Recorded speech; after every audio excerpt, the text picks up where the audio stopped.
Buenos días a todos. Buenos días, ¿se escucha? Perfecto. Vamos a dar inicio a esta sesión del Seminario Permanente de Investigación en Formación Integral, que es un proyecto que está liderado por el Grupo Estable de Investigación en Formación Integral Anáhuac. El objetivo general de este grupo es el siguiente.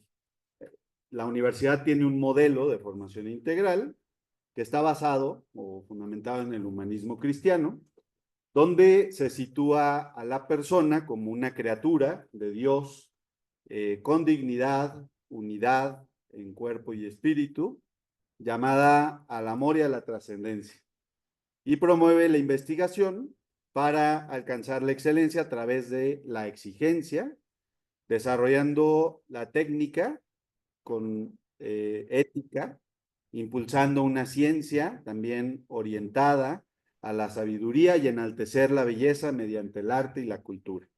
Este grupo de investigación pues, tiene varias líneas de trabajo, está conformada por un grupo de doctores, de investigadores que han ido contribuyendo en estas reflexiones. Algunos objetivos específicos de este grupo es profundizar, fortalecer este modelo de formación integral, desarrollar, validar indicadores de calidad, es decir, ir midiendo la formación integral en el alumnado, en los egresados, evaluar el impacto que este modelo va teniendo en el desarrollo del estudiante, fomentar una investigación interdisciplinaria de cada foro que estamos teniendo. Se está logrando la publicación de un producto de investigación, de artículos, y estableciendo colaboración y difusión del conocimiento. En esta ocasión estamos también haciendo la transmisión a través de Zoom, y después quedará este evento guardado en una página de YouTube de este grupo. Y en esta ocasión tenemos conectadas personas de la Universidad de Cancún, de la Universidad del Mayab, de la Universidad de Querétaro, de la Universidad Francisco de Vitoria, de la Universidad Europea de Roma. Entonces tenemos este grupo de investigación, pues está conformado por esta red.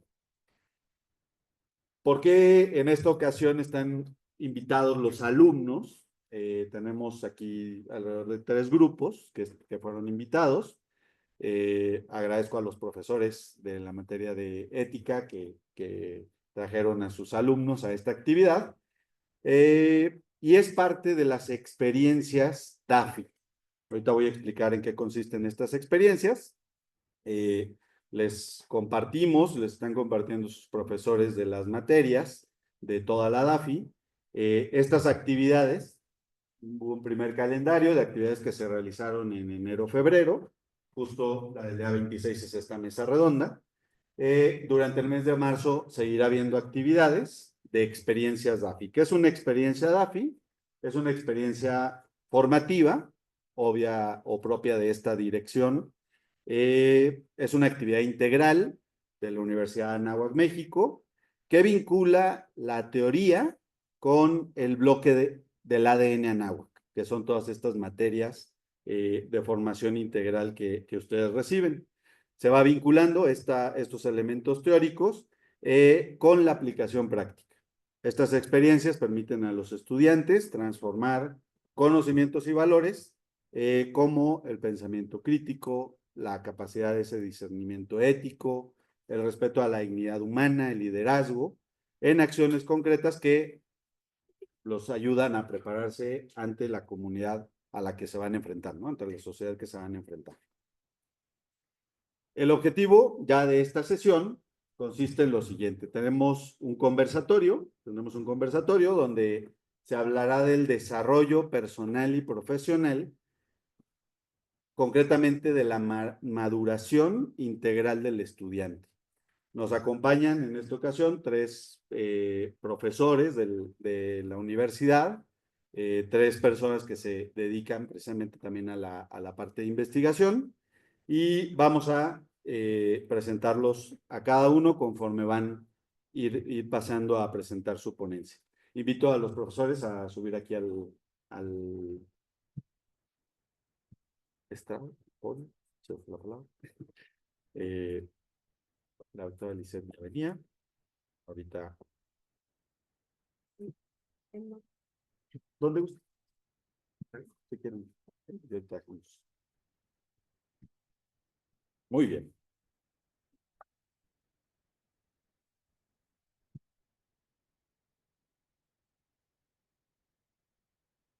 La doctora Lisset Jimena Latisnier Juárez, estoy haciendo tiempo para que llegue. Nos va a hablar en esta ocasión, ya estaba aquí afuera, nada más que está por llegar aquí al auditorio. Nos va a hablar de la ética como fundamento de la formación integral. El enfoque, digamos, de esta ponencia, las ponencias tienen una duración estimada de 15 minutos, nos va a presentar un enfoque en el que la formación ética está más allá de la moral y es una plataforma de virtudes que conecta la existencia individual con la relación con los demás. La doctora Lisset Latisnier es doctoranda en filosofía por la Universidad Iberoamericana. Ya ha completado su tesis doctoral, pero está precisamente en este proceso de defensa. Su tesis doctoral habla de la crítica al antropocentrismo entre Schopenhauer y Derrida, y se encuentra a la espera de este examen, esta defensa. Tiene una maestría en la misma institución, en la Universidad Iberoamericana, y una licenciatura en la Universidad La Salle. Ha enfocado su desarrollo académico en la ética del sufrimiento y desde 2016 imparte clases en el Instituto Leonardo Bravo y desde 2022 es profesora en la Universidad de Anáhuac, donde también actúa como mentora, además de participar en foros internacionales, y ha publicado diversos artículos y un libro de fenomenología. Pues sin más, doctora Lisset, bienvenida. Si quiere recuperarse un poquito, perdón. Sí.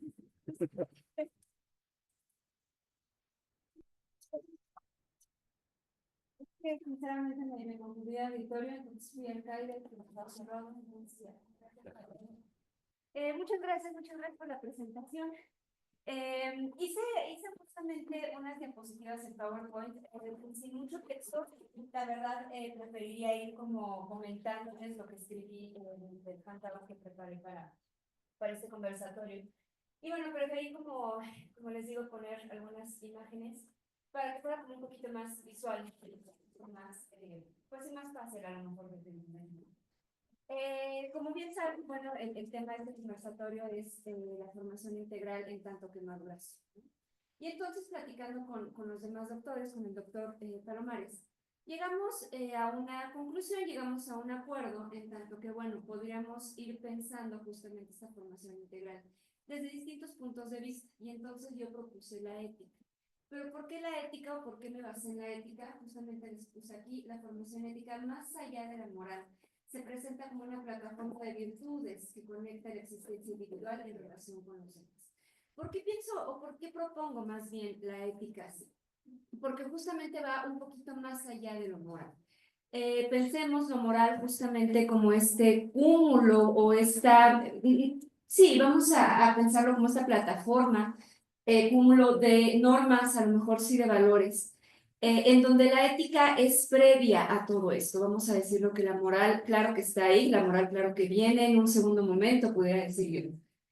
Pero justamente esta formación ética va más allá de lo moral, va más allá un poquito de la sociedad. Y que al final, pues sí, si nosotros pensamos en una plataforma de virtudes, en principios, nuevamente, como en pilares éticos, pues justamente podemos ir pensando en una relación con la otra edad. Aquí, cuando yo pongo con la relación con lo demás, justamente estoy pensando en la otra edad, pero en la otredad absoluta, en la otredad radical, ¿no? Lo que por ahí, por ejemplo, Derrida dirá lo radicalmente otro, lo que es extranjero, ¿no? En palabras de Derrida, en palabras de Levinas, lo radicalmente otro. Y con Derrida nuevamente, lo que no me es el prójimo, lo que no me es próximo, ¿no? Si nosotros pensamos en una ética nuevamente como principio, como fundamento, justamente es eso. Casi como substrato, ¿no? Lo que yace por debajo, entonces podemos pensar justamente en esta relación fundamental y casi pudiera yo decir prístina en toda la extensión de la palabra con lo otro, ¿no? Con lo radicalmente otro. Muchas gracias. Bueno, la formación integral está presente desde las culturas antiguas. ¿Por qué retomo esto? Voy un poquito más adelante, unos minutos más adelante, voy a retomar a Schopenhauer, que retoma justamente esta visión del hinduismo, que ahorita voy para allá. Pero finalmente esa formación integral, esa formación que incluso pudiéramos nuevamente pensar desde una plataforma ética, está presente o hemos visto que está presente a lo largo de la historia de la educación, ¿no? No nada más de la educación griega, que por eso pongo aquí esta imagen, sino de incluso culturas tan antiguas como lo puede ser la budista, como lo puede ser justamente la hinduista, y bueno, nuestra base, que si nos aceptamos mexicanos, pues podríamos pensar justamente como una cultura azteca, una cultura mexica, azteca está mal dicho, o sea, una cultura mexica, ¿no? En donde nuevamente estas personas, al igual que los griegos, estamos muy acostumbrados justamente a pensar la visión griega, la versión de Atenas. Pero, por ejemplo, justo más adelante Schopenhauer nos va a decir, pero no se nos olvide, por ejemplo, entonces, cuando nosotros vemos que no nada más en las culturas occidentales y nuevamente en las antiguas occidentales está presente esta educación integral y esta educación que se fundamenta en una base más allá, insisto, nuevamente de lo moral. Y podemos regresar nuestra vista, podemos poner nuestra vista otra vez en culturas como la hinduista, que es la que voy a tocar ahorita con el autor que les estoy comentando.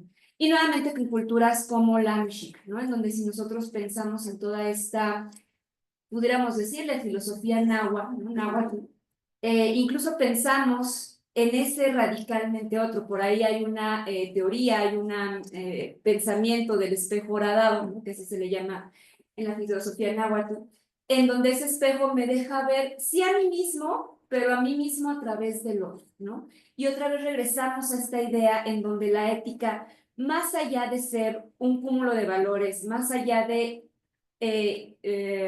conducirnos, perdón, hacia la moral, sí nos conduce hacia la moral, pero antes de eso, como les digo prístinamente, nos conduce hacia el otro, hacia la otredad radical, como dirían la filosofía náhuatl, hacia ese mismo que soy yo, pero que estoy en el otro. ¿Sí? Y nuevamente, bueno, la filosofía, ustedes quizá, veo aquí a muchos alumnos, ustedes quizá ya pasaron por los griegos, ¿no? En ser universitario justamente se trata de eso, además de la verdad, claro que sí, pero pensar en una educación como lo proponía la paideia, en donde no nada más es ser un erudito en cuestiones académicas, claro que es deseable, por supuesto, pero estos señores dirían, no basta con ser un erudito, tenemos que ir más allá. Y eso, ¿no? En el pensamiento griego, eso también va en cuanto al arte, que literalmente es la virtud, y nuevamente es algo que le corresponde 100% al plano de la ética. Vuelvo a repetir, más allá de lo moral, más allá de llegar a una cuestión de normas, de comportamiento con la sociedad, etcétera, antes de eso está el arete, como dirían ellos, la virtud. El ser completo, yo les digo a mis alumnos de ser universitario justamente, el ser soberbio, pero no un soberbio como nosotros lo entendemos desde quizá una modernidad, ¿no? Pudiéramos pensarlo, no la soberbia como este pecado capital en donde somos mezquinos o donde tenemos un rasgo de megalomanía. Esa soberbia no. La soberbia de los griegos era ser completo, era ser un hombre que trata de ser la mejor versión de sí mismo a cada rato. Es un ejercicio, ¿no? Por ahí después, por ejemplo, Epicuro va a decir es una estrategia. Es un ejercicio que es constante. También aquí digo, es como un jugador de fútbol americano, ¿no? A lo mejor ustedes conocen de americano, los jefes de Kansas City, Mahomes, ¿no? Mahomes es un muy buen jugador, nadie puede negarlo, claro que sí. Pero el mismo Mahomes sabe que va a tener que entrenar casi hasta que se retire de la NFL e incluso después, ¿no? Porque es una labor que nunca acaba, es una labor que es constante. Así es como por lo menos estoy pensando, estoy proponiendo esta formación integral desde lo ético, una estrategia, algo que nunca acaba, un ejercicio constante, que aunque seamos los mejores, aunque seamos Tom Brady, ¿no? Que ya está en el Salón de la Fama, no basta con eso, tenemos que ir más allá, dirían los griegos, tenemos que ser soberbios, completos. Muchas gracias. Acá les pongo, no es falso decir que la ética es base de la formación integral, pues va más allá de un cúmulo de normas o leyes sociales. Y aquí justamente les dejo la imagen de, si no me equivoco, digo, de Shiva. Sí, es Shiva, ¿no? El dios que, bueno, ya ven que los hinduistas también tienen muchos avatares de los dioses, el dios principal es Brahma. ¿Por qué les estoy diciendo esto? Ahorita va a tener relación nuevamente con lo que dice Schopenhauer y justamente la ética. Pero justamente este autor, bueno, yo me dedico a trabajar en textos sobre Schopenhauer, he dedicado la licenciatura, la maestría y pues ahora el doctorado con este autor, y que justamente Schopenhauer es uno de los grandes que va a estudiar toda la filosofía, todo el pensamiento, toda la religión, tanto del budismo como el hinduismo. ¿Cuáles son los parámetros de este pensamiento? Justamente pensar, por eso les estaba diciendo que hay varios avatares, ¿no? Del mismo Dios. El Dios creador, según los hinduistas, es Brahma, pero no es un Dios creador como estamos acostumbrados en el catolicismo y en el cristianismo. Es un Dios creador que más bien ha creado la tierra, ha creado el universo por un error, ¿no? Se equivocó al hacer, pues, esta creación, la verdad. Entonces, gracias a que es un error, pues tiene que recuperar o tiene que redimirse del error a partir de todas sus criaturas. Y entonces es cuando Schopenhauer dice, claro, ahí empieza el sufrimiento. Y el sufrimiento, más allá de ser algo que nos acongoja y aún más allá de ser un mero afecto, para Schopenhauer el sufrimiento es toda la plataforma, es toda la condición de posibilidad para que surja la ética. Sin el sufrimiento, dice Schopenhauer, no puede haber ética. Sin el sufrimiento no puede haber virtudes. De hecho, por ahí, tanto en El mundo como Voluntad y Representación, que es la obra máxima de Schopenhauer, pero también otros textos muy bonitos, muy interesantes, que se llaman Parera y Paralipómena. Por ahí Schopenhauer hace una crítica a Kant y dice, es que Kant está pensando justamente la ética como desde lo moral. ¿Por qué? Porque cuando se juzga a alguien, se juzga a partir de todo lo que ha hecho, ¿no? Y de todas esas cosas, por ejemplo, que ha logrado, de todos sus éxitos, y entonces nos ponemos a ver las características del hombre a partir justamente de ese cúmulo de valores que tiene. Y dice Schopenhauer, ¿qué pasaría si lo hiciéramos a la inversa? Es decir, ¿qué pasaría si viéramos todas esas cosas que a mí me faltan? Todas esas cosas por las cuales el ser humano sufre.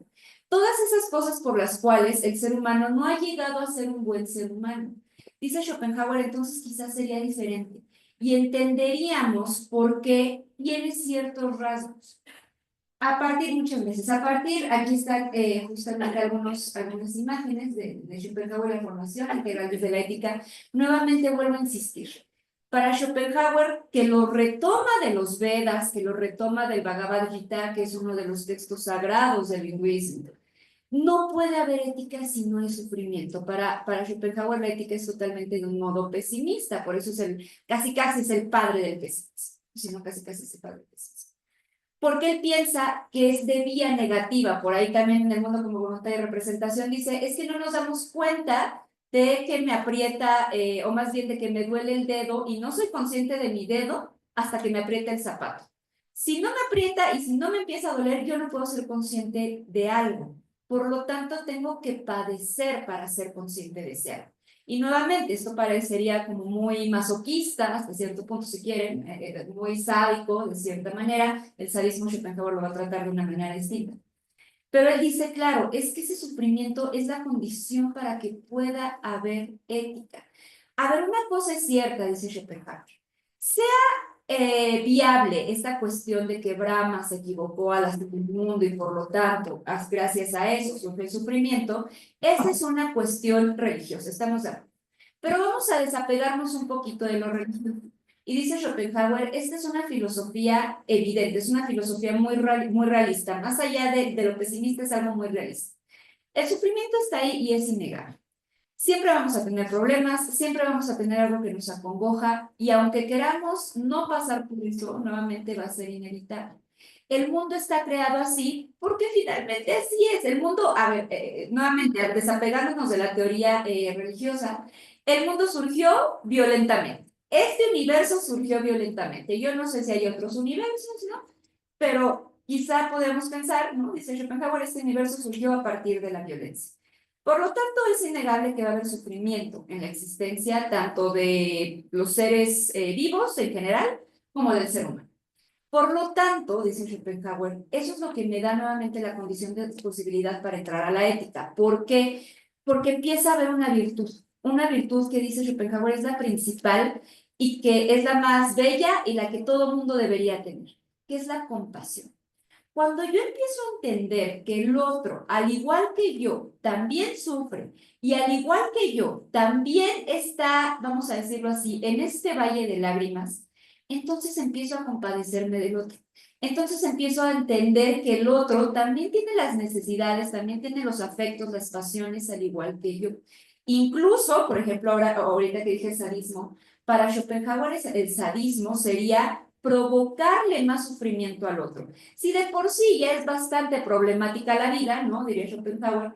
Ahora, provocarle sufrimiento al otro es una cuestión impensable. La crueldad sería casi el máximo pecado para este autor, ¿no?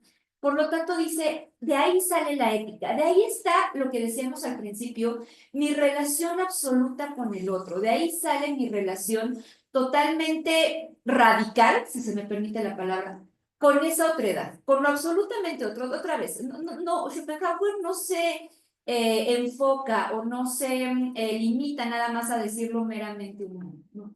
Con lo otro. Por eso al principio de la diapositiva, ¿no? Les ponía como una imagencita de la naturaleza, porque justamente es lo absolutamente otro, esto que me es extranjero, esto que no me es próximo, y en palabras de Derrida, eso no lo dice Schopenhauer, en palabras de otro autor que se apellida Derrida, Jacques Derrida, dice Derrida, el prójimo, bueno, sí, claro, el prójimo lo tengo próximo, por eso es prójimo. Pero lo que está más allá, lo que me es extranjero, lo que no está dentro de mi horizonte, vamos a decirlo, de visión, eso es lo que la ética me hace ver. Eso es en lo que la ética me hace, vamos a decirlo, entender y ser consciente de esa otredad radical. Ahora más, vamos a combinarlo con esto que les estoy diciendo. ¿Por qué la ética? Porque de ahí viene esa compasión. Nuevamente insistimos con Schopenhauer. Si no hubiera esa conciencia de que el otro sufre, si no hubiera esa conciencia de que al otro también le pasan un montón de problemas, entonces yo no podría compadecerme del otro. Porque es una empatía, y vamos más allá de empatía, otra vez es una empatía subida, ¿no? Al siguiente nivel, es una empatía radicalizada, en donde yo me voy a congojar porque sé lo que el otro está sufriendo. Y ahí es cuando Schopenhauer lanza un poquito más su crítica a Kant, ¿no? No se trata de ver lo que ha logrado el otro, se trata de ver lo que el otro ha sufrido, se trata de ver lo que el otro padece, lo que al otro le hace falta para entonces comprenderlo, para entonces ahora sí hacer una conexión totalmente íntima con esa, vuelvo a repetir la palabra, otredad absoluta, ¿no? Nuevamente, porque aquí les pongo formación, ética, compasión, otredad, ¿no? Que es el resumen, digamos. Formación, porque si no, siempre también les insisto esto a los alumnos. Si a lo mejor, como en otras universidades, y no es por hablar mal de otras universidades, simplemente las cosas como son. Quizá como en otras universidades, ustedes nada más van a tomar sus materias que corresponden justamente a su carrera. Sin embargo, falta esta visión, vamos a decirlo, de una plataforma de valores, y más allá de valores, yo diría de virtudes ya establecidas. Por eso se insiste tanto en estas materias de corte humanista, para que nosotros comenzamos a entender cuál es la relación, más allá de que yo sea arquitecto, actuario, físico, lo que sea, justamente tener esta conexión con el otro, ¿no? Esa formación, o más bien esa formación de la mano, propongo yo, de la ética, es lo que me va a empezar a comprender el mundo más allá de lo que yo puedo ver, más allá de lo que es superficial o más allá de lo que es inmediato, ¿no? Entonces, por eso les pongo formación ética. La ética me da hasta cierto punto, desde el autor que les estoy comentando, me da esta visión de la compasión. Yo sé, otra vez, aunque no creamos en Brahma, aunque creamos que el mundo fue hecho de la mejor manera posible, ¿no? Como diría Leibniz, el mejor de los mundos posibles. Sabemos que hay problemas y sabemos que hay un montón de conflictos porque somos humanos, así funciona. Por lo tanto, si yo comienzo a entender eso y yo comienzo a entender nuevamente que el otro también está inmerso en esta serie de problemas, en esta serie de conflictos y en esta violencia que casi, casi es irremediable, ¿no? Entonces comienzo a conectarme con el otro. Otra vez, no a juzgarlo por lo que es, no a juzgarlo por lo que yo veo, no a juzgarlo por lo que ha hecho, ¿no? Sino más bien a juzgarlo desde estas cuestiones quizá de la falta, esta cuestión quizá nuevamente del sufrimiento, y entonces entiendo que el otro también sufre como yo. Y entonces entiendo que el otro también necesita ciertas cosas.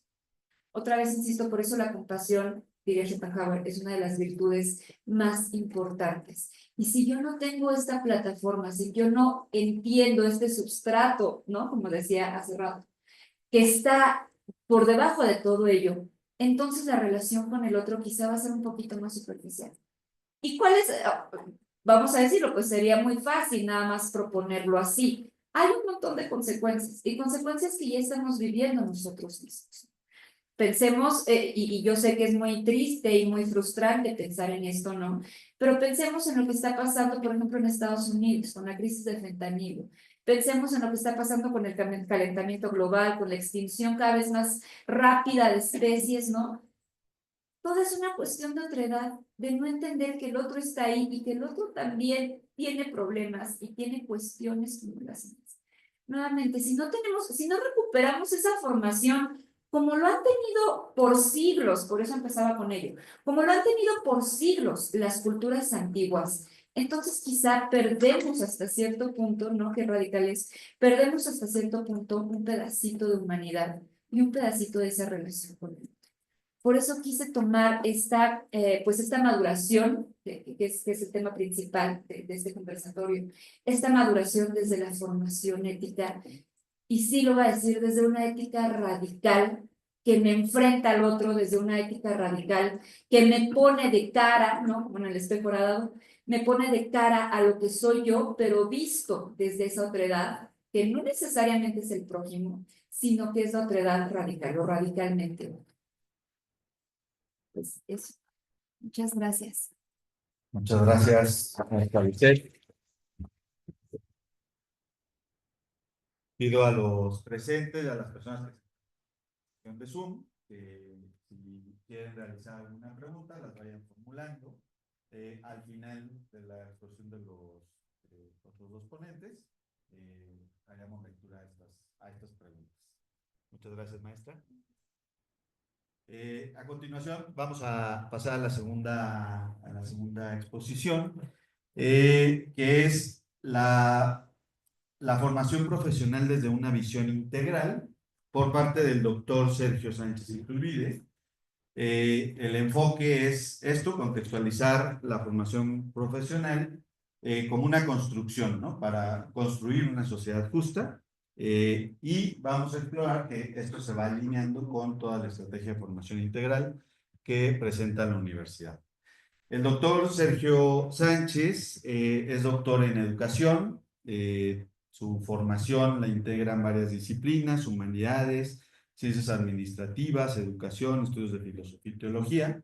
Tiene una licenciatura en Administración, una maestría en Recursos Humanos, tiene más de 24 años de experiencia en formación universitaria.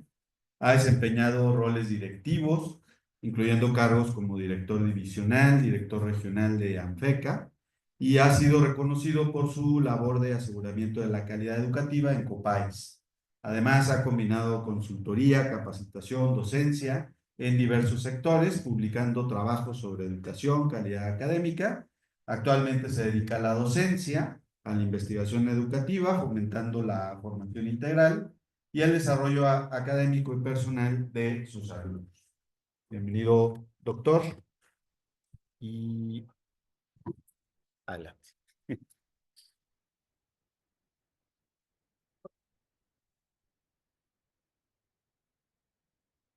Gracias, bienvenidos y me da mucho gusto que este foro se abra también a los alumnos, porque ahí es donde aterrizamos todo lo que vamos pensando. Voy a tratar de ser así muy conciso porque hacia finales donde la riqueza de este foro, de este conversatorio estará en las preguntas y en lo que vayamos avanzando, tratando de aterrizar y buscando accionar algo que aquí repensemos. Entonces voy a empezar siguiendo la presentación que está también pensada para los alumnos y bueno, ya mis compañeros del grupo de investigación, pues seguramente lo podremos platicar desde otro ángulo. Quisiera empezar con una pequeña situación que siempre nos encontramos los profesores de DAFI en la universidad y siempre nos dicen, oye, profe, ¿por qué tengo que leer a Sócrates o a Kant? Que además es súper complicado, y me pides un reporte, y ¿qué tiene que ver? Yo estudio mercadotecnia y solo quiero herramientas para analizar el segmento del mercado y llegar a vender y posicionar bien mi marca y mi producto. Y esa situación se repite y para finanzas y para médicos y para odontólogos y para todo el mundo. La cuestión está aquí, entonces, dándonos vueltas desde la propuesta de la universidad, de esta universidad, de algunas otras universidades, tratando de llevarnos a una formación integral, sea lo que sea. Ahora trataremos de ver qué es eso de formación integral, o al menos darle algunos contenidos, o vislumbrarlos, pero la otra parte es en la que me enfoco. El alumno me está preguntando desde su formación para la mercadotecnia, para las finanzas, para la odontología, para generar su futuro, para incidir en una sociedad desde esa profesión, e incluso para ser feliz y realizarse. Desde ahí él está preguntando por la formación integral y sus contenidos. Ese es el diálogo que tendremos que tener entonces de él financiero con el profesor de DAFI de antropología, de ser universitario, de ética, pero también de la sociedad con una propuesta de formación integral basada en un humanismo cristiano y con una serie de principios. Ese diálogo es ahí anecdótico en el aula o tan grande como lo queremos llevar. Y entonces para tratar como de dar algunas pistas de reflexión, pues lo que hago es primero trazarme unos hitos que nos van a permitir llegar a este momento, incluso verán acá en el 2025, y me voy a 1968, 1989, en el 2025, rastreando algunos hitos, algunos puntos críticos que nos han permitido empezar a reflexionar y ver cómo es que puede o no ser pertinente la formación integral. Seguimos. El punto de partida es así, nada más que de algunos conceptos como de muchas preguntas. La pregunta es, ¿formación integral? Lo dejo pendiente hacia el final. Y ahorita es la pregunta, ¿para qué sociedad? ¿Para qué alumno de finanzas o de mercadotecnia? ¿Para qué tipo de ciudadanos? ¿Para qué tipo de jóvenes? ¿Para qué tipo de estudiantes de esta universidad o de cualquier otra universidad? ¿Cuál es la apuesta de la formación integral? Pues eso es como lo que quiero abordar. Y para ello les decía, me trazo esos tres vectores que en realidad van a ser uno para llegar al 2025.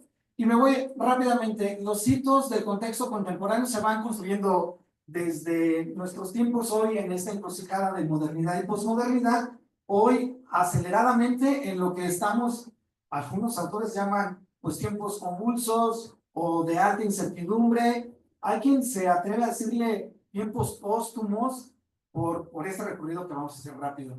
Pero me voy como para empezar a entenderlo y llegar con cuestiones muy claras a la formación integral en el 68. 68 como un tiempo, por un lado, en donde ya se ha venido conformando la modernidad que inicia, bueno, desde la Ilustración, luego con el encuentro de los dos mundos, luego con toda la propuesta del iluminismo, la propuesta de centrarnos en la razón y la razón y con sus hijas, ciencia y tecnología, nos van a llevar a un progreso ilimitado, en donde al tener progreso, pues nos vamos a comunicar mejor, nos vamos a transportar mejor, vamos a tener los satisfactores de nuestra vida, comida, vivienda, vestido, entretenimiento, relaciones personales, etcétera. Todo más a la mano por esta propuesta moderna basada en la ciencia y en la tecnología. Y ahí estamos insertos, y en el 68 esto ya se empieza a hacer un poco agua, y empieza a darse cuenta ciertos grupos que la promesa moderna, algo no nos está cumpliendo, algo nos está fallando, y de pronto nos damos cuenta que en este tiempo que hay otra manera de constituirnos y no en un progreso ilimitado y no en una carrera por la ciencia y la tecnología, incluso en ese tiempo que todavía la ciencia y la tecnología venían más o menos despacio. Lo que tenemos entonces es ese contexto cargado ya, llevado por un lado hacia el hiperconsumo, después, por lo pronto al consumo, y vienen las respuestas muy paradigmático, por eso está en ese año el hito, pues todas las alternativas como utopías, la vuelta a lo comunitario, la vuelta a lo alternativo, la vuelta a la sensación, a la emotividad, los hippies, la música, el rock and roll que se convierte ahora en rock y que empieza con una serie de formas alternativas de vivir y de percibir la vida, y no solo como en la carrera loca y acelerada de la modernidad, de trabajar con mucha disciplina y convertirte en un engranaje de la modernidad. Ese es el 1968. Lo que tenemos es una utopía moderna de progreso ilimitado y salen ya utopías alternativas que quieren darle alternativa a ese optimismo que nos trazaba la modernidad. El segundo hito lo pongo ahí simbólicamente en el 89, seguramente, no, seguramente sí recordarán o habrán leído o verán algo, sé que no han nacido por ahí. En el 89 pasaba de todo, venían rompiéndose como estas estructuras que ya estaban después de las guerras, de la etapa de posguerra, que se había dividido el mundo en dos y teníamos una guerra más hacia el primer mundo, segundo mundo, tercer mundo, con esa vieja nomenclatura, en donde en el 89 por derribar el muro de Berlín y un poco después con la perestroika, la Unión de Repúblicas Socialistas Soviéticas libera algunos países o los deja independientes, se queda ahora como Rusia, el mundo se abre y se empieza a globalizar.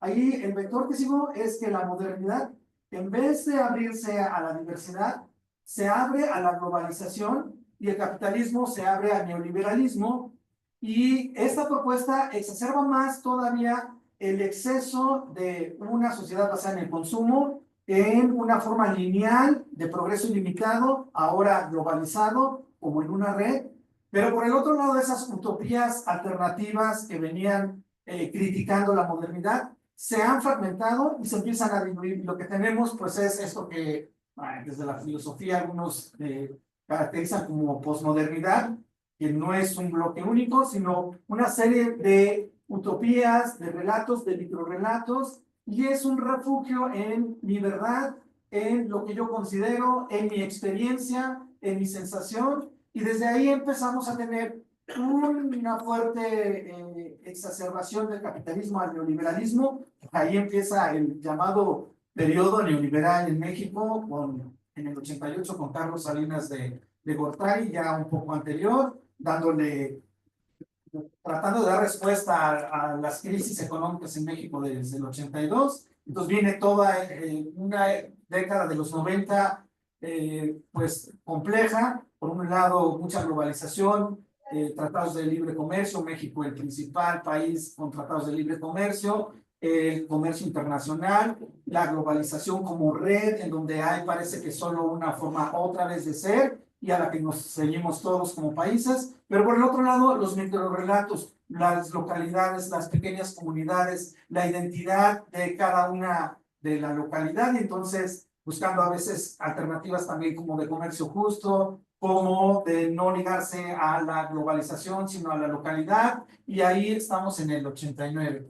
Después llegamos ya, por fin, el último hito así muy apretado, al 2025, en donde todo además ya venía fragmentándose, ya había muchas alternativas, ya había muchas propuestas. Pues en el 2025 lo que tenemos después de la pandemia es que todo se ha convulsionado, con esa metáfora de la convulsión en donde parece que tenemos cortes y nos aceleran y los cambios son incomprensibles, no los alcanzamos a digerir cuando ya hay otro cambio, cuando de pronto empiezan a surgir ultraderechas, cuando de pronto ya no tenemos esta guerra fría que acabó décadas atrás, sino que lo que tenemos ahora es una tripolaridad, parece China, Estados Unidos, Rusia, ahora repartiéndose sin más los territorios. Lo que tenemos ahora es un sentido y una sensación de amenaza, de mucho riesgo, tanto por lo ecológico, por lo económico, por la inseguridad.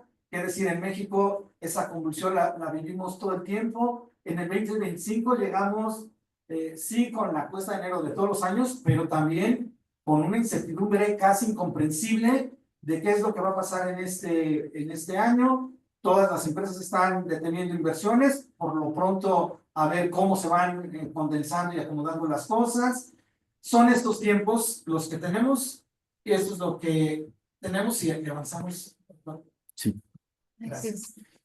Bueno, Si se fijan en las diapositivas siguientes, pues es así como aventar datos, aventar algunos hitos, aventar algunos referentes del 68, recordarán esa modernidad que se convirtió en barbarie, representada ahí en el Guernica, la división de los territorios posguerra, excesos por todos lados, críticas a los tiempos modernos, la guerra acá la crisis de los misiles, la siguiente cuento. En el 89 lo que tenemos es el muro de Berlín derribándose, una década de música alternativa con el grunge, con Nirvana y con Pearl Jam y varios grupos que hoy creo que ya nos escuchan. Tenemos, por supuesto, en el 89 la decidida vuelta a lo individual, a la sensación, a la experiencia. Llegamos aquí al 25, ¿está bien, doctor? Aquí tenemos estos tiempos muy convulsos, muy incomprensibles. Seguimos a la otra. Lo que tenemos entonces aquí parados es ya un mundo así como lo hemos descrito, y aquí llegamos a nuestra formación integral. Habíamos planteado dos preguntas: ¿a qué sociedad y a qué tipo de ciudadanos, a qué tipo de personas es que trata de formar la formación integral dentro de la formación universitaria, dentro de la formación y dentro de la educación formal? Ahí es donde insertamos y nos preguntamos ¿a qué responde la formación integral? De un mundo VUCA, un mundo BANI, de incomprensión, de complejidad, de ambigüedad, ahora a fragilidad, a ansiedad. Hoy nos encontramos así y es ahí donde tendremos que formular pues, nuestras propuestas. Y aquí, para terminar, las últimas 3 diapositivas que no terminan, solo van a abrir el diálogo. 3 insights que nos permitan como dialogar esto que nos preguntaba el financiero a los profes de RAFI, esto que nos pregunta la sociedad a la universidad y su propuesta por la formación integral de corte humanista cristiano. Se permea un sentido constante de riesgo, hoy acelerado, con un estado de amenaza económica, política, migratoria, social, cultural. Nos deja eso quizá o inertes, inmóviles, nos impide pensar un futuro o nos lleva a una mentalidad, eso que se conoce como una mentalidad apocalíptica, de catástrofe. Entonces, como viene riesgo, amenaza, crisis, quizá algo ambiental, pues entonces mejor me refugio en mí mismo y en mi espacio, no salgo de mí, o me quedo inerme y ojalá este riesgo y esta amenaza no me toque. Todavía en los 90, principios de los 2000, los riesgos, incluso de un temblor, de una catástrofe de inundaciones o de algo, lo decíamos, le va a tocar a alguien, no a nosotros. Pero hoy sí sentimos como que ya nos va acercando más esa amenaza y ese riesgo. Entonces, la propuesta de formación integral habrá que buscar no solo inmersar, no solo ir a esas realidades, sino compartir esas realidades. Un poco acá las propuestas de algunas universidades, y me ha tocado visitar un montón de universidades por ser para evaluador de programas y luego también de FinFES. Y lo que apuestan las universidades es esa formación integral que da algún aporte a estos contextos, pero a veces lo hace como de aquí para allá.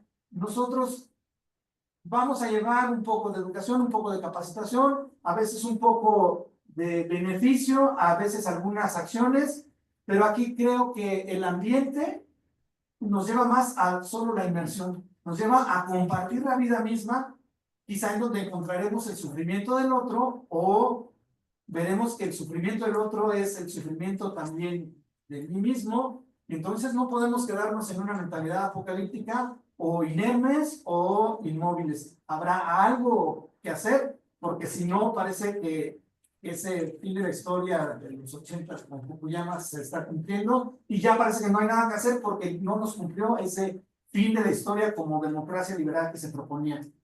Segunda conclusión, segundo insight para empezar a reflexionar.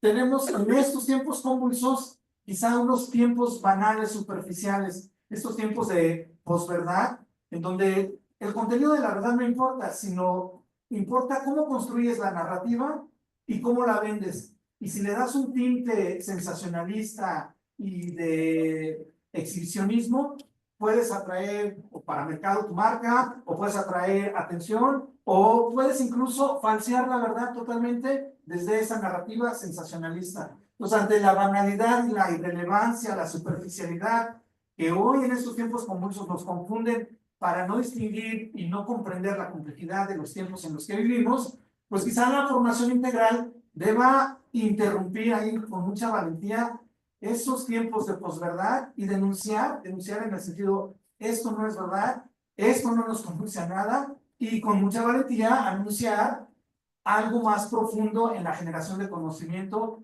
y sí para el financiero, y sí para el mercadólogo, y sí para el odontólogo, es decir, que complementa la formación profesional del financiero que va a hacer proyecciones financieras para el flujo de efectivo de una empresa y no quiebre, pues también tiene que buscar la manera de que eso sirva para que en este mundo superficial ese conocimiento no nos deje relativamente cortos, no nos deje solo anclados en la rentabilidad económica, sino que incida en un contexto que no nos amenace tanto y que no se convierta en tan superficial. Y la última, así como pistas como para empezar a construir nuestra formación integral, la siguiente diapositiva, o una anterior, era esta, entonces era también de vernos con la anterior, con ciertas características en donde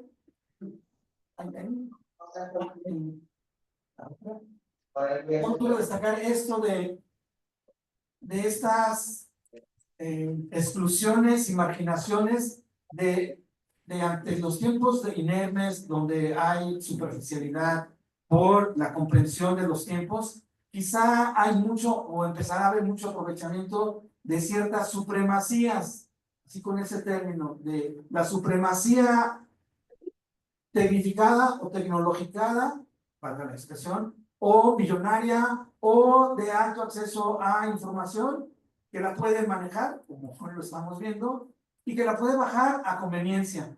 Ahí la formación integral, por supuesto que también debe de ser crítica, tiene que resistir y construir con esperanza y creatividad una posibilidad diferente a esas supremacías que se empiezan a polarizar o que empiezan ya a constituirse y van a todavía a exacerbar la polarización que hoy tenemos. En México, estos últimos 8 años, hemos sufrido mucho esta polarización y la hemos llevado hasta la superficialidad y hasta jugamos con esa polarización. Pero detrás de esa hay una propuesta de ganancia para algunos, hay una propuesta de violencia, hay una propuesta de denigrar a la persona, de marginarla, de excluirla. Entonces, la formación integral debiera analizar bien esas polarizaciones violentas, resistir ante ellas y proponer con esperanza y con fuerza creativa alguna otra utopía desde, ahora sí, los contenidos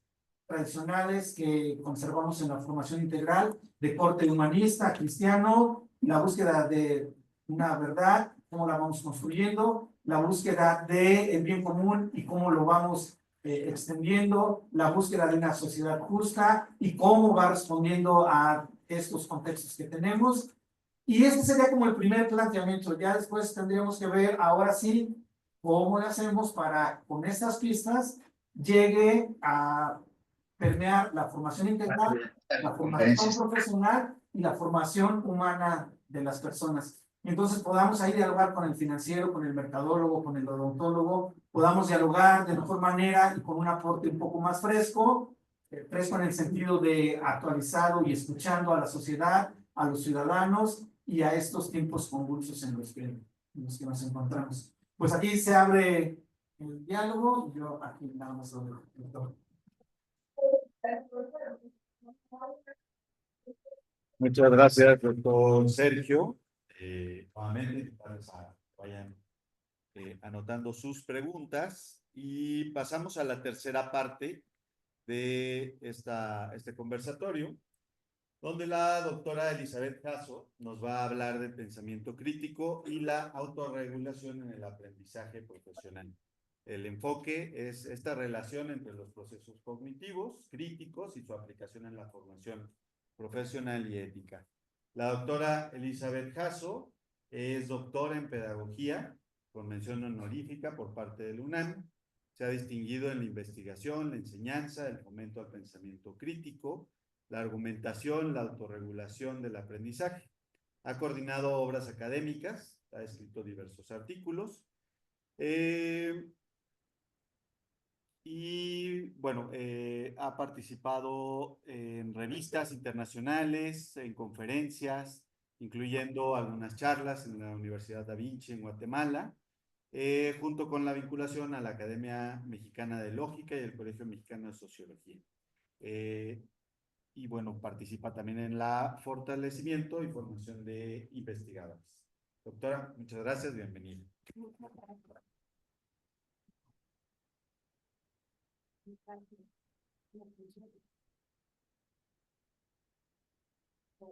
Pues felicito a mis compañeros. Doctora, ¿se puede acercar bien el micrófono nada más para las personas de Zoom? Sí. Ah. Sí, a ver si se escucha. ¿Se apagó? No, aquí. Ahí está. Ok, felicito a mis compañeros. Realmente la formación integral, como ustedes se han podido dar cuenta, tiene muchos caminos y muchas áreas desde donde podemos dimensionarla. Mi propósito es compartirles acerca de lo que es el pensamiento crítico o la criticidad cognitiva, y específicamente me enfoco al trabajo que realizamos los docentes frente a aula. Entonces, mi participación se titula El pensamiento crítico y su dimensión constructiva en la formación integral de los estudiantes universitarios. Por favor. Ok. El primer punto lo titulé el contexto como punto de partida. ¿Cuándo se puede empezar a hablar de criticidad cognitiva o del pensamiento crítico? Desde la década de los 90. ¿Por qué? Porque la sociedad del conocimiento empieza a exigir en todos los niveles educativos y específicamente a las instituciones de educación superior nuevos cambios en sus estructuras y diseños curriculares, así como en la formación de sus docentes. Esto es muy importante porque nos empiezan a exigir, y me incluyo ahí porque afortunadamente yo también soy docente, empiezan a exigir que integremos en la docencia un componente constructivo del conocimiento autorregulado. ¿Esto qué quiere decir? La criticidad, la autorregulación y la metacognición. Entonces, si alguien nos preguntara, ¿desde cuándo, al menos en política educativa, podemos hablar de pensamiento crítico? Es desde la década de los 90. Pasamos a la cuestión de la capacidad cognitiva. El pensamiento crítico, esto es muy importante y lo voy a tratar más adelante con mayor particularidad. El pensamiento crítico no es una habilidad, ¿sí? No es una habilidad que con aditamentos pedagógicos pensemos o nosotros creemos que podemos desarrollar en nuestros estudiantes, ¿sí? El pensamiento crítico o criticidad cognitiva es un tipo de pensamiento particular, ¿sí? Intrínseco a nosotros mismos y lo conceptualizo como una disposición mental. ¿Esto qué quiere decir? Que forma parte de la vida mental de los sujetos, ¿sí? De tal manera que hay quienes tienen y pueden potenciar pensamiento crítico, pero hay quienes no pueden hacer, ¿sí? Esto es un punto muy interesante, es debatible, pero es importante que sí nos quede claro que el pensamiento crítico no es una simple habilidad que yo con miles de cursos pedagógicos piense que mis estudiantes van a desarrollar y que saliendo de esos cursos ya van a salir críticos. Eso es un pensamiento completamente erróneo. Entonces, el pensamiento crítico, ¿sí? El pensamiento crítico o criticidad cognitiva constituye un tipo particular de cognición que no refiere al pensamiento en general ni al pensamiento producido bajo cualquier circunstancia. Constituye un tipo de cognición autorregulativa, ¿sí? Que realizan los razonadores humanos de sus propios contenidos mentales e implica mecanismos de autorregulación, revisión y control de los procesos de aprendizaje ejercidos en contextos de aprendizaje áurico. Ahora, esto es muy importante no perderlo de vista porque el pensamiento crítico como tal, si alguno de ustedes me preguntara, Elizabeth, ¿lo puedo medir? Mi respuesta sería no. El pensamiento crítico, al ser una disposición mental o parte de la vida mental de los sujetos, es decir, de todos nosotros, no se puede medir. Sin embargo, tiene ciertas habilidades en los cuales puede aterrizar y que nosotros como docentes sí podemos trabajar en el aula de clase. Estas habilidades están integradas por el análisis, la evaluación, la inferencia, la explicación y la autorregulación. En este momento me voy a enfocar en la autorregulación como tal. Entonces, sigo a un autor que es muy interesante, que es Hugo Zimmerman, quien afirma que en el proceso completo de autorregulación, este proceso se da directamente en el trabajo áulico que realizamos los docentes en el salón de clase. Existen, y yo quisiera poner también en la mesa y a discusión dos preguntas que me parecen interesantes y con las cuales yo creo que los docentes nos ponemos así como alertas. ¿Cómo explicamos la simetría en el aprendizaje entre los estudiantes, aun cuando se parte de las mismas condiciones intelectuales y cerebrales? Es decir, uno cuando llega al salón de clase, uno sabe que los estudiantes son de licenciatura, que están estudiando una determinada carrera, que tienen determinada edad, que se supone que por la edad tendrían ciertas condiciones de maduración cognitiva, etc. ¿Sí? Sin embargo, la pregunta es, por qué unos estudiantes son más exitosos que otros, y exitosos en el sentido de aprender. Y no nada más de aprender con N, sino aprender con H, ¿no? Es decir, aprender todo lo que hay a mi alrededor, ¿sí? Aquello, manejar un cúmulo de información importante, procesarla, trabajarla, analizarla. ¿Por qué unos pueden y por qué otros no pueden? ¿Sí? Eso es interesante. Uno como docente en el aula de clase, naturalmente fomenta la participación, que los estudiantes estén interesados en el tema, uno trabaja su planeación didáctica y demás. Sin embargo, hay capacidades cognitivas que se basan en el análisis y en la interpretación, así como en la explicación y en el trabajo de inferencias que unos estudiantes logran y que otros no. ¿Ah? Y posteriormente, ahí sí lanzo el balón completamente en la cancha de nosotros como docentes, ¿qué implicaciones tiene la mediación docente en el aula para habituar a los estudiantes a la búsqueda de razones y a la toma de decisiones? Algo que es muy importante también plantear, en el pensamiento crítico, ¿sí? Lo que buscamos es resolver problemas, tomar decisiones y actuar en consecuencia. Sin embargo, no todos podemos hacer eso. Ajá. Se pudiera pensar que todos tenemos la capacidad de analizar, ¿sí? Cognitivamente hablando, como digamos, como un estado de maduración importante y superior. Ajá. Y sin embargo, no es así. Entonces, ahí se supondría que nosotros como docentes tenemos que entrar y a ver, hacer cosas para que mis estudiantes aprendan, hacer cosas para que mis estudiantes piensen, para que mis estudiantes razonen, para que no nada más se queden en el nivel de la memorización, para que aprendan a distinguir problemas y que tomen decisiones. Entonces, hacia aquí. Ok, voy a dar el concepto de autorregulación, ¿sí? Y aquí tomo una cita que es de un autor español que se apellida Panadero y que me parece que es muy interesante su propuesta. Y dice, el proceso de autorregulación comienza con el análisis de la tarea, donde se fragmentan elementos más pequeños y donde a partir del conocimiento previo se establece una estrategia personal para su ejecución.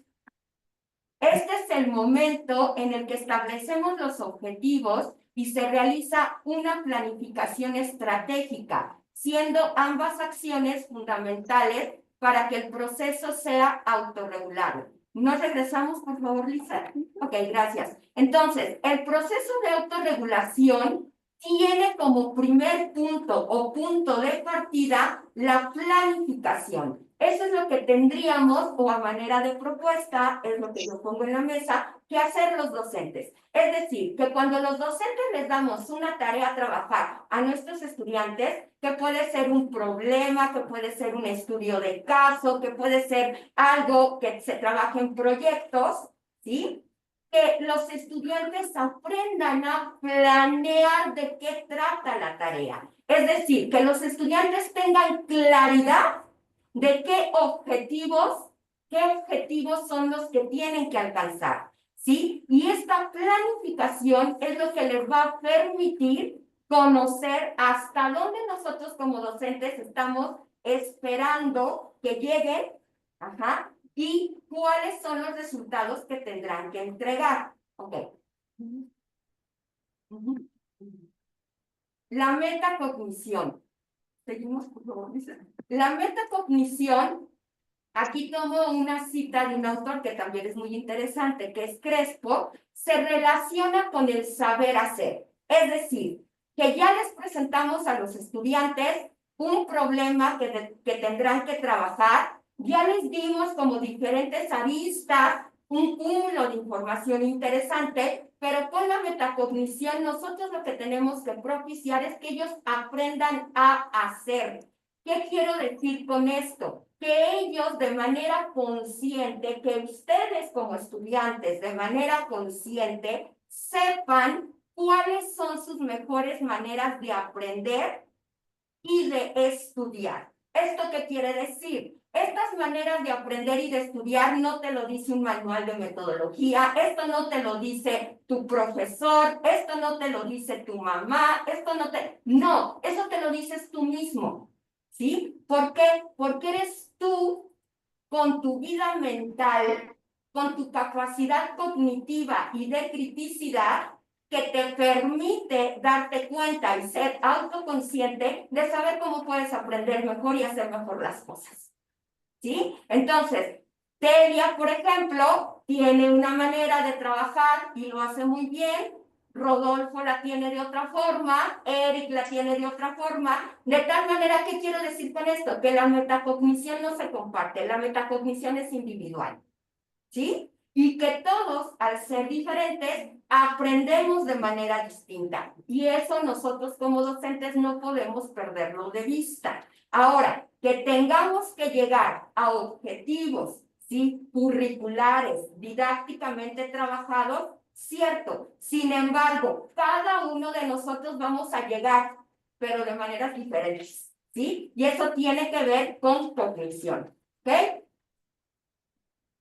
Ahora, la metacognición, como decía, se vincula con el hacer de nuestra mente. Tiene que ver con la capacidad de autodirigir nuestro quehacer cognitivo, ¿sí?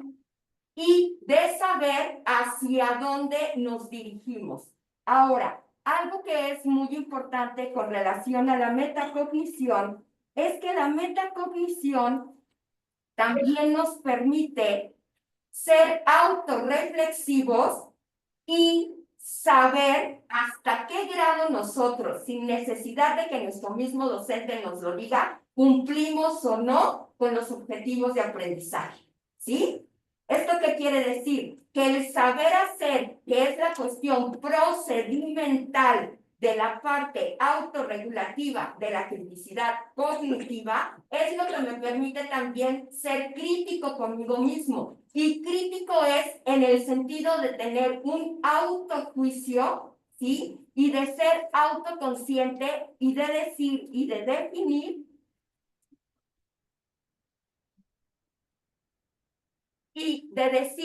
definir hasta dónde realmente cumplí con mis metas o no las cumplí. Entonces, gracias. Muchas gracias. Esta cuestión es muy importante porque en muchos momentos en el aula, ¿sí? Los estudiantes me dicen, Miss, ¿pero por qué saqué 8? Miss, ¿pero por qué reprobé? Miss, pero, ¿sí? O sea, es muy importante la calificación, nadie la pone en duda. Sin embargo, ¿cuál es la importancia de ser críticos, de tener realmente un pensamiento crítico y de ser metacognitivos como parte de la criticidad cognitiva? Que realmente seamos honestos, y sepamos si realmente trabajamos y llegamos y cumplimos con los objetivos de formación planteados por el docente, por la materia y por toda la planeación didáctica y todo el recorrido áulico que ya hicimos en clase, ¿sí? Entonces, la metacognición nos lleva al autojuicio, a que sin necesidad de que mi maestro, de que nadie me lo diga, yo sepa y diga, a ver, Elizabeth, detente ahí, ¿realmente trabajaste lo suficiente? ¿Realmente hiciste lo que tu profesor, lo que tu profesora te indicó? ¿Realmente seguiste la metodología? ¿Realmente le invertiste tiempo? ¿Y qué es lo interesante de esto? Pudiese parecer trivial, pero no lo es. Solamente lo va a hacer aquella mente crítica que realmente tenga esta capacidad de autorregularse, cognitivamente hablando, y de conocer qué es lo que tiene que hacer en el aula para tener una mejor formación y obtener mejores resultados. Ahora, algo que también es importante en los elementos metacognitivos es el saber hacer, el autocontrol y la autorreflexión. El autocontrol tiene que ver con que nosotros, cada uno de nosotros, sin necesidad de que mi profesor me lo diga, lo cual no nos exime a los docentes de hacer actividades en el aula para que esto se propicie, ¿sí? Sepamos autocontrolar mi propio proceso de aprendizaje. Y dirán, a ver, Elizabeth, ¿y eso qué quiere decir? Quiere decir, primero, que sé perfectamente de qué se trata la tarea que me están dejando, que conozco por medio de la planificación o la planeación cuáles son los objetivos que tengo que trabajar, que sé perfectamente y tengo claridad de cuáles son los momentos metodológicos para realizarla y que también sé de cuáles son las habilidades de información, de búsqueda de información, de ser el caso, buscar informantes calificados, entrevistas, grupos focalizados, etcétera, todo aquello que me sirva para poderla llevar a cabo. Entonces, eso es autocontrolar mi proceso educativo. De eso hablan los autores en educación, los expertos en educación, que nos dicen, a ver, hay que autogestionar el aprendizaje. Y cuando hablamos de autogestionar el aprendizaje, estamos hablando de pensamiento crítico. Y cuando hablamos de pensamiento crítico, hablamos de estos procesos de autocontrolar mi propio proceso de aprender, ¿sí? Y después es la autorreflexión, es decir, ¿lo hice bien? ¿No lo hice bien? Algo que es una característica fundamental del pensamiento crítico es que te permite y de hecho te exige que si te equivocaste, recapitules y lo vuelvas a trabajar. Entonces es un autorreflexionar en todo el proceso de aprendizaje que tanto los estudiantes como los docentes generamos en el aula. Y mis conclusiones, porque creo que ya, si pretendemos formar estudiantes críticos, requerimos de un cuerpo docente crítico, especializado en los procesos de obtención de información a través de mecanismos cognitivos de inferencia. Las inferencias trabajadas son muy importantes en el aula. ¿Por qué? Porque nos permiten prever escenarios que a lo mejor todavía no han ocurrido, pero que pueden pasar, ¿sí? Y nos permiten, además, trabajar dentro de un abanico de posibilidades de formación, distinguir aquellas que sean las más adecuadas, las más pertinentes, las más idóneas y que nos permitan tomar decisiones. Entonces, nada más, ahí, a mis conclusiones. ¿No está? Es que No importa, yo creo que de esta manera ya con eso yo lo puedo leer. Si pretendemos formar estudiantes críticos, requerimos un cuerpo docente crítico, especializado en los procesos de obtención de información a través de mecanismos cognitivos de inferencia. Este escenario reducirá, y en esto es en lo que yo quiero hacer mucho énfasis, porque pensamiento crítico es un término que actualmente desde mi punto de vista se ha banalizado. Todo el mundo hablamos de pensamiento crítico, todo el mundo hablamos y creemos que hacemos pensamiento crítico cuando realmente no tenemos la información y no sabemos de qué hablamos cuando hacemos referencia en estos términos. Entonces, este escenario reducirá la posibilidad de considerar al PC o pensamiento crítico como un simple aditamento de habilidades cognitivas. Llévense eso, el pensamiento crítico no es un aditamento de habilidad cognitiva, no es algo que el docente pueda con un curso pedagógico dar a los estudiantes u ofrecer a los estudiantes y decir, por eso, ya mi alumno es crítico. No. La criticidad cognitiva o pensamiento crítico es una disposición mental, ¿sí? Hay quien la tiene, hay quien no la tiene. Con esto, por favor, no quiero que piensen que hay, a ver, quien no es crítico o es un ignorante, o no sabe. No, existen diferentes tipos de pensamiento. Hay quien habla de un pensamiento complejo, hay quien habla de un pensamiento creativo. Yo estoy hablando del pensamiento crítico, de la criticidad cognitiva, ¿sí? Como un tipo particular de pensamiento que se da, en circunstancias también muy específicas. Pues muchísimas gracias.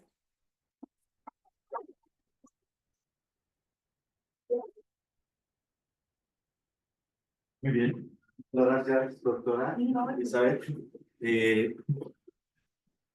Para concluir con este conversatorio, les pedimos a todos los alumnos llenar este formulario y abrimos el espacio a preguntas.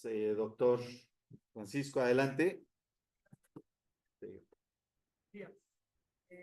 La verdad, lamentablemente le llamamos conversatorio, pero pues tenemos escasos 10 minutos para que termine la sesión, lo cual no va a permitir conversar mucho los distintos puntos. Y sobre todo, pues habría que aclarar, ¿no?, que lo que estamos escuchando son presentaciones probablemente de líneas de investigación, ¿no es cierto? Por menos líneas de investigación y demás. Y por tal motivo, bueno, normalmente cuando los académicos presentamos líneas de investigación, bueno, pues sí se permite, ¿no?, que a partir de el claustro académico de investigación podamos hacer preguntas y cuestionar, inclusive cuestionar algunos de las cosas que escuchamos. A mí nada más se me hace un poquito riesgoso porque tenemos alumnos de ética aquí, y en referencia a la presentación de la maestra Lisset, quisiera nada más hacer algunas pequeñas aclaraciones. La soberbia nunca puede considerarse como una virtud. De hecho, es la ibris de los griegos, es decir, era la crítica, era el enemigo a vencer de nuestro ídolo Sócrates, que hemos escuchado, leído en las últimas clases que tenemos aquí.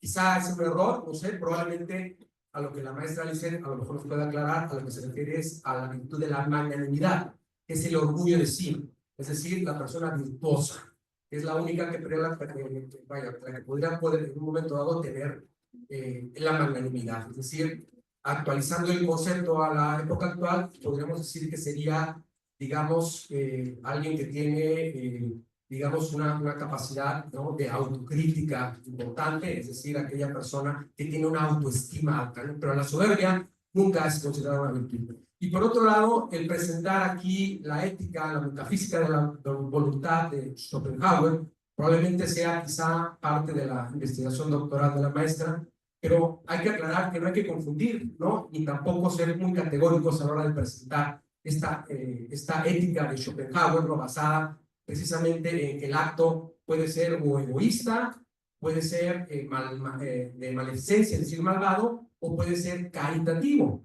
Sin embargo, la compasión de Schopenhauer no se corresponde al caritas, ¿no?, de lo que tenemos nosotros en el humanismo cristiano y en las éticas quizá más clásicas de Tomás, de San Agustín, etc. Eso hay que aclararlo. No podemos casarnos. Efectivamente, Schopenhauer abreva de las filosofías orientales, donde reconocen el mal en el mundo, en el apego, ¿no?, en lo que es el deseo. Sin embargo, la fórmula de Schopenhauer para lidiar con eso, en últimas instancias, más allá de la compasión, es acabar con la propia voluntad y acabar inclusive con el propio deseo. Creo que eso se queda muy pequeño, muy básico, conforme a la ética que enseñamos en el Anáhuac, ¿no?, que es mucho más profunda, que se va más a los puntos y sobre todo que quede muy claro, ¿no?, que esa compasión de Schopenhauer no es el equivalente o no corresponde al caritas de nosotros. Y perdón que lo haga así, ¿no?, si estuviéramos en un ámbito exclusivamente de profesores académicos, quizá pudiéramos entrar a un debate mucho más profundo, pero a mí me preocupa porque están aquí nuestros alumnos de ética. Y como saben nuestros alumnos de ética, lo que queremos es que si se va a presentar algo así, pues hay que aclararlo específicamente. Todo por el público en el que estamos. Es decir, vamos a presentar una perspectiva ética de Schopenhauer que critica a Kant, ¿no?, que critica el utilitarismo de Benjamin, John Stuart Mill, etcétera, y marcarlo perfectamente, ¿no? Simplemente disculpas a los alumnos de ética, quizá a los profesores ya lo aclararemos en nuestras aulas, ¿no? Y bueno, y felicidades por el evento, ¿no? Es un evento de investigación. Y bueno, en los eventos de investigación, cuando se presentan posturas de esta naturaleza, pues hay debate, hay crítica, hay chacaleo, etcétera. Inclusive hay una sana argumentación y debate, ¿no? Hoy en día no lo podemos hacer porque lamentablemente pues estamos concluyendo ya la hora, pero bueno, de todos modos felicito mucho el ejercicio. Muchas gracias. Juan. Gracias, doctor. Entonces, voy a dar una pregunta que será, sí, adelante. Ya, rápido, pues, sí que me da una duda, pero más relacionando, muchas gracias por la plática de primero y por los conocimientos dados. Quiero hacer una pregunta englobando las tres pláticas sobre, por ejemplo, cómo en la primera nos hablaron del sufrimiento, el compadecerse y la otredad, y en la segunda sobre cómo vivimos un constante riesgo y amenazas, cómo vemos al otro en esto de compadecerse si sabemos que la causa de nuestro sufrimiento es el otro porque nos hace los riesgos. Y con el pensamiento crítico, ¿cómo vemos y nos compadecemos con nosotros si viendo en el pensamiento crítico que esta persona no llegó a su máximo ser, pero seguimos con esto de que nos hace como esa variante entre ser o no ser el mejor humano? De si ser por el pensamiento crítico, de que no llegamos a ser buenos o compadecernos a nosotros porque no llegamos a tener ese pensamiento crítico o no llegamos a ver ese sufrimiento con la que da o identificar los riesgos. ¿Cuáles serían como su respuesta a qué no nos permite llegar a lo ético y moral? O sea, simplemente con estas palabras, o sea, no sé si me voy a entender, tenía muchas ideas revueltas con las tres pláticas.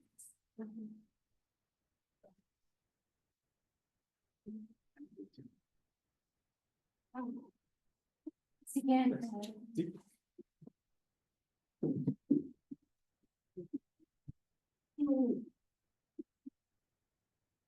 Yo lo que te pudiera compartir, yo te agradezco la pregunta. Cuando hablamos, como lo comenté, sobre pensamiento crítico, decíamos que una parte importante de la criticidad cognitiva tiene que ver con los diferentes escenarios,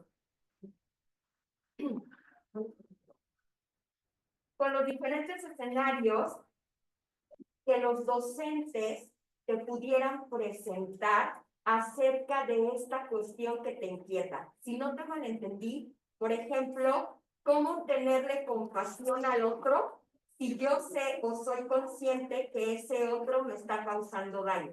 ¿Es así? ¿Sí te entendí bien? ¿Cómo te llamas? Alexandra. Alexandra. Ok, entonces, si esto es así, lo que tendría que hacer, desde mi humilde punto de vista, el docente, es presentar diferentes escenarios que te permitieran críticamente, y cuando digo críticamente, estoy pensando en analizar, ¿sí? Desde las humanidades y desde la educación. Cuando nosotros hablamos de análisis, es una operación cognitiva superior. ¿Y qué queremos decir con esta operación mental superior? Queremos decir que precisamente diseccionas. El análisis es como una analogía, con el bisturí que utiliza un médico. ¿Para qué utiliza el médico un bisturí? Para abrirte el cuerpo, para ver qué tienes mal por dentro, etc. Cuando yo te digo, a ver, Alexandra, atención, vamos a analizar esto, yo no estoy pidiendo que Alexandra me diga el concepto, me repita de memoria todo lo que vio en la lectura. No, te estoy diciendo, a ver, enfócate. Eso ya tiene que ver con lo crítico, ¿me entiendes? Entonces, tú ya te enfocarías en un determinado problema que te ponga tu docente relacionado con este tema que te inquieta o que te interesa, ¿sí? Ya te estás enfocando, ya lo estás diseccionando por dentro, ya estás viendo a ver cuál es el contexto, cuál es el ambiente, cuál es su historia personal, qué es lo que está ocurriendo afuera, ¿sí? Eso es criticidad cognitiva y no todos la tienen. ¿Me entiendes? Hay con alumnos que sí podemos llegar al análisis, ¿sí? Incluso la interpretación. Pero hay con alumnos que de verdad nos quedamos en la mera comprensión de la lectura. ¿Sí? Ahora, con esto que no quiero que te vayas con la idea de que, ay, a lo mejor yo no voy a llegar a ser crítico o no tengo esa capacidad. Sí, sí la tenemos. Hay razonadores humanos que la tienen, ¿sí? Pero hay otros que no. Pero eso no quiere decir que no puedan pensar, que no puedan ser creativos, tendrán otro tipo de pensamiento, otro tipo de razonamiento, pero no serán críticos. ¿Sí? Esa era como mi intención. Entonces, aquí tratando un poquito de contestarte y de vincular lo ético con la situación actual y con la criticidad cognitiva, es eso, el análisis. A ver, voy a analizar, no nada más me voy a quedar en lo superficial, tengo que ver qué rebasa lo que no veo en la apariencia y que generalmente es lo más importante, porque no por el hecho de que no lo vea no existe. Al contrario, tal existe que me es muy complicado darme cuenta de que está ahí. ¿Sí? Y entonces, el darme cuenta de que está ahí tiene que ver con un conjunto de elementos de análisis, ¿ajá? Y de síntesis, también diría Piaget, ¿ajá? Que todos los alumnos, bueno, y que nosotros, que los seres humanos, debemos trabajar para poder dar respuesta a lo que nos importa. Entonces, eso es lo que yo te podría comentar.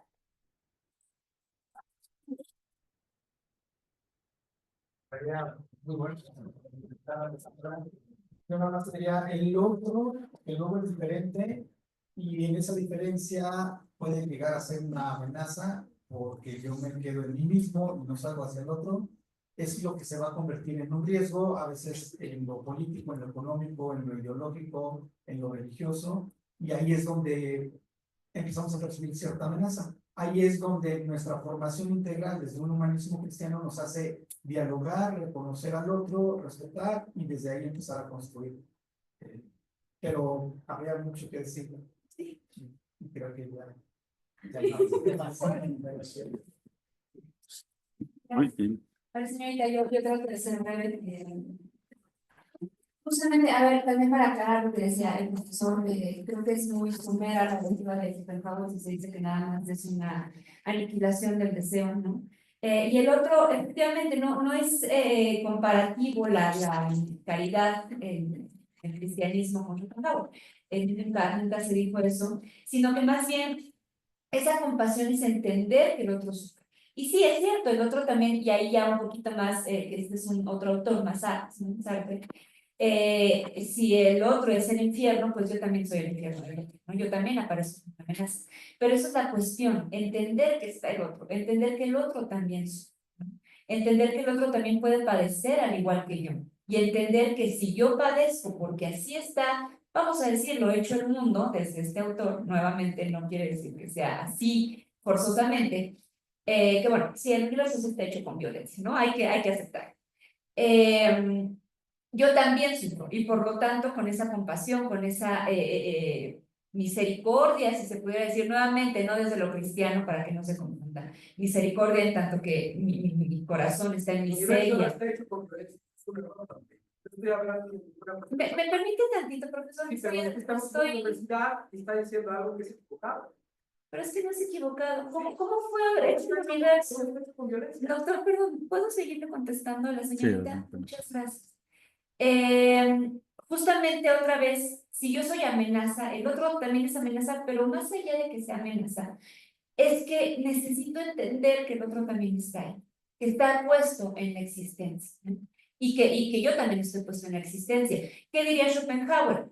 Bueno, es que más allá de, si yo no entiendo a la otredad, entonces sí es una amenaza, porque es esta actitud de no reconocer al otro, ¿no? Entonces, desde esta ética muy radical, ¿no? Nuevamente entender que los dos estamos ahí, que los dos estamos en esta convivencia mutua, ¿no? En donde yo tengo que responder y el otro también tiene que responder. Entonces, es ver más allá de lo que solamente yo soy.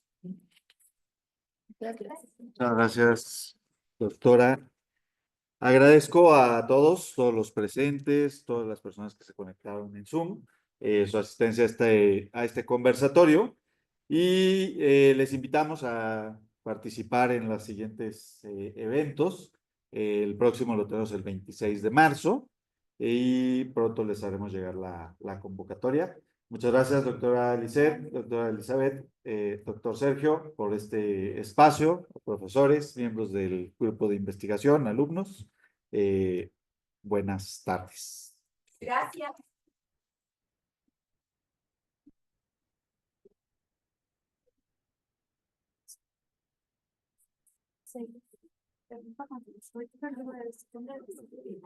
Hasta luego, aquí estoy. Una vez estuvimos, creo que en avión para hablar. Bien. Hasta luego. Muy bien. Oye, ya es por los convoco para hacer lo de la posibilidad de ya pues ellos les llamo porque no sé si tienen algún otro evento. Pero, sí, gracias. Después los busco para darle seguimiento al tema del artículo. ¿Sí? Perfecto. Muy bien. Nos vemos. Bye bye.